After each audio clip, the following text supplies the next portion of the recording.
ईद की सुबह होते ही मैंने आउटफिट रेडी किया क्योंकि प्रीवियस नाइट लाइट नहीं आ रही थी तो हम कुछ भी नहीं कर पाए थे।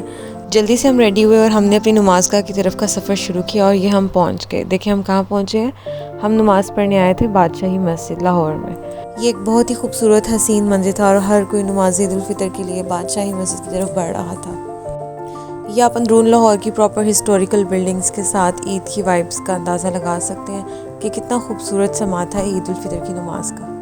हम मस्जिद के अंदर दाखिल हुए और हर कोई अपने ईद नमाज के अहतमाम के साथ अंदर नमाज गाह की तरफ बढ़ रहा था और ये खूबसूरत नज़ारा था जो हर तरफ देखा जा रहा था। देखिए जी माशाल्लाह कितना खूबसूरत मौसम और कितनी अच्छी रौनक थी ईद नमाज के लिए। ईद तो असल इसी नमाज से होती है। ये सब न्यूज़ वाले यहाँ पे खड़े थे और ये हमारी एंट्रेंस थी। यहाँ से हमने अंदर दाखिल होना था और ये वो जगह थी जहाँ पे हमने जूते उतारने थे। यहाँ पे हमने जूते उतारे, जूते उतार के हम अंदर नमाज वाली जगह में दाखिल हुए।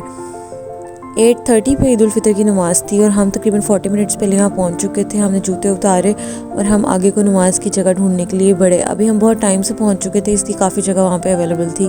और ये मेरी प्यारी भतीजी मुझे फूल देते हुए। सब लोग नमाज के लिए बिल्कुल तैयार हैं और मैं हर तरफ का आपको नज़ारा दिखा रही हूँ और ये प्यारे बच्चे भी।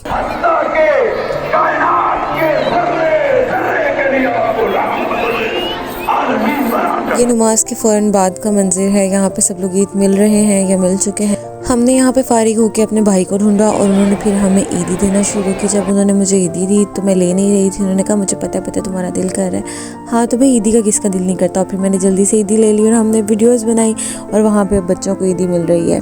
इसके बाद जिसको यहाँ पर ईद आउटफिट के साथ अपना शूट करना था उन्होंने बहुत मज़े से सबने अपना शूट किया और हम मस्जिद से बाहर निकल आए। और ये हैं हम हवेली रेस्टोरेंट के सामने। रास्ते से भाई ने हमें टेस्ट करवाने के लिए पान लेके दिया और ये मेरी भूखी कज़न पिक्चर बना रही थी, इसलिए मुझे ये पान नहीं दे रही थी और मैंने भी पिक्चर बनानी थी। फिर मैंने ले लिया, मैंने पिक्चर बनाई और फिर हम घर की तरफ चल पड़े। घर की तरफ जाते हुए भाई का शैतान आज़ाद हो चुका था और उन्होंने गाने लगा लिए थे ऊंची ऊंची। और फिर हमने नाश्ता लिया था हमने भटूरे और चने का। और ये हम घर पहुंच गए। घर पहुंच के मैंने घर के छोटे छोटे प्यारे प्यारे क्लिप्स लिए जो मुझे बहुत प्यारे लग रहे थे और तब तक नाश्ता लग चुका था। फिर हम सब ने बैठ के नाश्ता किया और मैं खाला की तरफ गई। खाला ने भी हमारे ट्रेडिशनल बड़े बनाए खिलाने के लिए और फिर हमें ज़बरदस्ती ईदी दी। अब की बार तो मैं वाकई ईदी नहीं ले रही थी बट खाला ने मेरे बाजू में डाल दी। देखें इतनी ज़बरदस्ती। और फिर ये देखिए मैं ईदी को निकाल रही हूँ अपनी किस तरह से। इसके बाद मैं एमन को मिलवाने ताई के घर लेके गई। वहाँ से हम मिल के वापस अपने घर आ गए। अब हाँ जी मैं एमन को सबसे मिलवा आई हूँ। अब घर आ गए हैं, चेंज वगैरह करके नमाज़ पढ़ ली है और अब एमन की फ्रेंड्स आई हैं तो एमन लेने गई है चीज़ें कुछ पार्टी करने के लिए अपनी। तो मैंने बेड वगैरह सेट कर दिए क्योंकि वो कह रही थी यहाँ पे हम सेटअप लगाएंगे, यहाँ पे हम पार्टी करेंगे अपनी।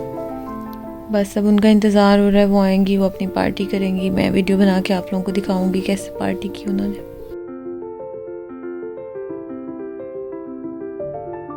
ये जी मैं एमन और एमन की फ्रेंड्स के लिए सेटअप लगाते हुए पहले मैंने कुशन रखा है प्यारा सा स्पार्कली सा और फिर मैंने सारे स्नैक्स रखे हैं जो ये अपनी पसंद से लेके आई थी खाने के लिए। इन स्नैक्स के बाद प्लेट्स आई हैं और मैंने फिर प्लेट्स जोड़ी हैं सबकी सब। और अब मैं इन स्नैक्स को ओपन करके प्लेट्स में डालूँगी और अब एमन की फ्रेंड मेरी हेल्प करते हुए स्नैक्स डालने में। मैंने सारे स्नैक्स ऑलमोस्ट डाल लिए हैं। अब ये मैं आपको फाइनल लुक दिखाऊंगी कि एमन ने अपनी फ्रेंड्स के साथ ईद सेलिब्रेट करने के लिए कैसे सेटअप रेडी किया है। ये जो ब्राउनी लेके आए थे इस ब्राउनी के ऊपर ये रेड जेल से ईद मुबारक लिखवा के आए थे जो बिल्कुल भी नज़र नहीं आ रहा था बट वो थोड़ा थोड़ा फ्लैश में ईद नज़र आ रहा था। ये देखिए जी ये है फाइनल लुक इनके सेलिब्रेशन की, ईद सेलिब्रेशन की। और ये अब सब दोस्तें बातें कर रही हैं और अपने मील को एंजॉय कर रही हैं। प्यारी प्यारी मस्तियों और शरारतों के साथ इन्होंने अपनी ईद एंजॉय की है और सब के सब स्नैक्स खाए हैं। और जब बिल्कुल स्नैक्स ख़त्म हो गए तो रिमेनिंग पार्ट ये आप देखिए, ये रिमेनिंग पार्ट जो प्लेट में बचा था ये मैं एमन को उसके स्टाइल में एंड पे खाने वाला स्टाइल होता है, ठीक है। 1 2 3 ईद मुबारक। ये सब ईद का कुछ मीठा एंजॉय करते हुए और इस रूल को फॉलो करते हुए never say no to brownie फटाफट से इन्होंने प्लेट खाली कर दी। और ये अब एमन खाएगी अपने स्टाइल में ब्राउनी। अब आप देख सकते हैं कि ये इंसान है या एलियन। ये देखें जी। और मैं माइज़ा को अब ये कहते हुए कि माइज़ा चलो तुम भी मुझे अब एमन के स्टाइल में खा के दिखाओ। एंड शी इज़ सेइंग कि नहीं मुझसे नहीं होगा but she is trying her best. वाह she ate it so easily. And guys nazar is so real. मुझे और एमन को इस बैग से बहुत ऑब्सेशन हो रही थी सुबह से जब से मैंने ये कैरी किया था, क्योंकि बहुत स्पेशियस, बहुत कंफर्टेबल और बहुत अच्छा था। इसके अंदर कुछ लीकेज हो गई थी जो कि भी मैंने वॉश की और मुझे पागल को पता नहीं चला, मैंने पैसे भी अंदर ही साथ ही वॉश कर दिए जो सब ईदियाँ वगैरह मिली थी। इसके साथ हुआ ये था कि जो पान, मीठा पान हमने लिया था वो जब सब ने अपना अपना लिया तो मैंने बैग के अंदर रख लिया, क्योंकि मेरा तब खाने का दिल नहीं था, तो मुझे याद नहीं रहा, वो इसके अंदर ही लीक हो गया। और जब ओपन किया बैग तो ये सारे का सारा अंदर पान के, आई डोंट नो कौन सा वो जूस होता है उससे फिल्ड था। और ये लास्ट पे अब हम दिन के इख्तिताम पे वो पान खाते हुए अभी आपको एमन अपने स्टाइल में यहाँ पे पान भी खा के दिखाएगी। पान एक मिनट अच्छे से साफ करने दो, कोई चीज़ रह ना जाए। कभी कभी मिलता है ये जो लगा हुआ है ये सब हमारा है। चाट लेना जुबान से बाद में। आया नहीं तो ये मुंह में ही जाने तुम्हारे। ऐसे सही है मेरे को। चलो अच्छा, तो ये है हमारा पान, इसको गौर से देख लें। हम होते हैं कराची वाले। हम कराची वाले हैं भाई।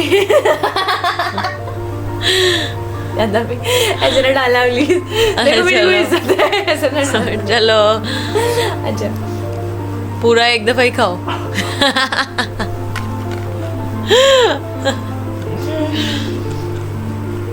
मजा आ रही है।